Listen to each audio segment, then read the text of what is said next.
along with our inbound strategy and our overall content strategy being fueled by this, each of these tools can be used by sales from a sales enablement perspective.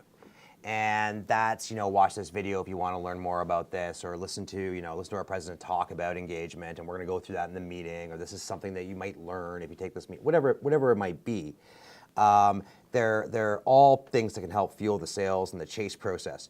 But the report card is an evolution of all of this. It's a truly high value form.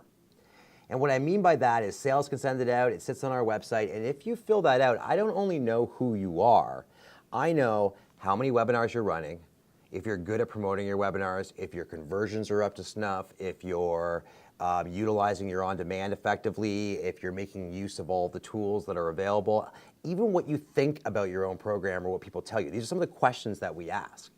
And the payback that we give you are strategies to improve that. But now in our CRM, we know everything we need to know about your webinar program.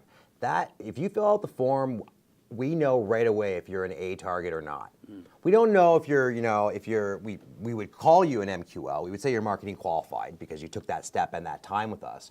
But we know what kind of target you are because we know your data sets. We know if you fit in well. And so that high value form is something that I've seen used, and I continue to use it, link it to every single webinar that I do. Put it out everywhere I can, because if someone's going to take that time, it is always good for us.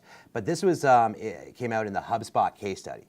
So HubSpot had a webinar program, which was talked about in the ROI presentation. But HubSpot had a webinar program where they would bring in experts, and they would take a website that was submitted, and they would put it up on a screen, and they would talk about all the good and all the bad things it was doing from an inbound perspective. So they would carve it up, make fun of it.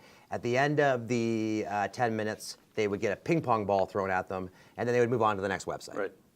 So it was based around this website assessment, and people got to learn while they watched. It was a great idea, but even better than that is they had their own report card tool.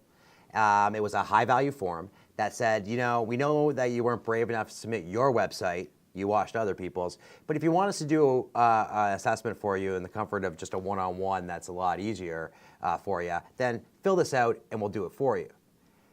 That was them booking a meeting with a sales rep basically to take them through all the things they were doing wrong and why they needed HubSpot. Right.